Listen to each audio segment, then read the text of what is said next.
Just make it work.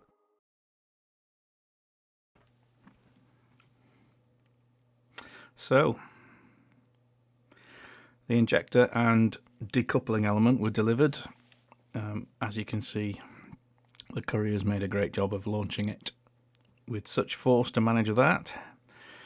So then the question was, do I send it back, wait for another one, will it be okay? So I ultimately decided just to put it in and see what happens. So out to the shed garage thing. I doused the MAF contacts in Service-All IPA, which is just what I had. Squidged the inside of the pins together, put them back into the connector, and after some drying time, reconnected it. So onto the injector. I never changed an injector before, so this is obviously a learn by doing exercise. The battery had been disconnected for days, so fuel pressure should be low. I still should have been wearing goggles though. So there was a bit of a splurge when I deconnected it, but I got away with it. Trying not to spray fuel everywhere. Deconnected it, disconnected it. So I'm sorry about the terrible camera work.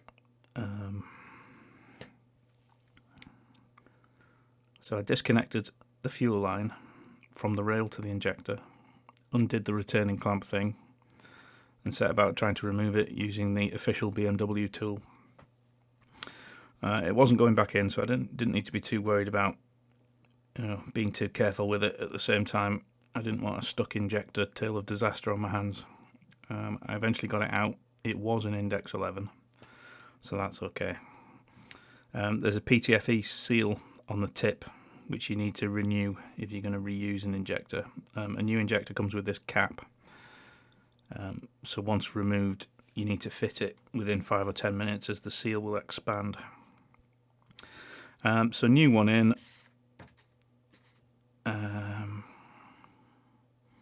Put the clamp back in.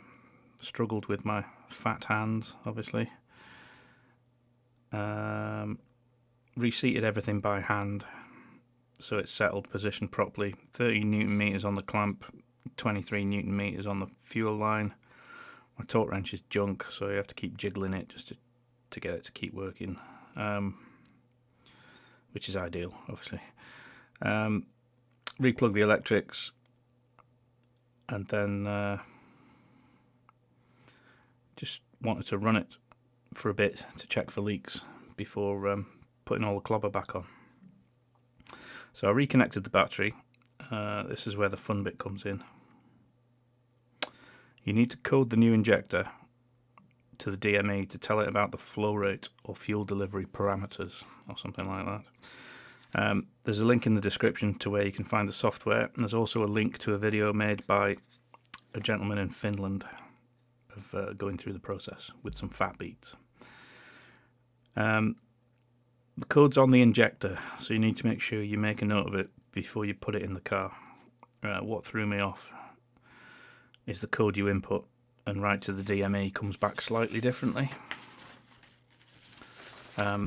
due to rounding or the way the DME calculates things. So I thought I'd done it wrong, but once I'd actually read the thing, I realised it was okay. It's within a certain tolerance.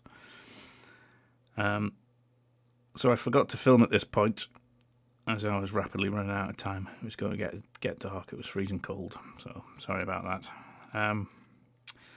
I cleared all the error codes and started it up. It ran rough, and then quickly threw a check engine light and stabilised a bit, but I panicked and turned it off.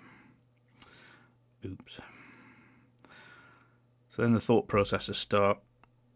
What have I done wrong? Have I wired the MAF backwards or something stupid like that? So after thinking about it for a little bit, I decided to plug in the laptop and saw that it had one instance of a cylinder 3 misfire code stored. So I cleared that and then tried again, and it ran perfectly. So I don't know if it's just because there's a new injector. I don't know, but thankfully it was fine after that. I let it run for a little bit, checked it didn't have a fuel leak, and then before it got too hot, stopped it, and then put all the clobber back on. Due to COVID restrictions, I obviously didn't want to go too far, so I just drove it around the block 3 times and parked it up. It ran fine, checked it for codes, nothing. Obviously around the block 3 times is not the test, so once I've got a legitimate opportunity for a longer run, I will report back. Over and out.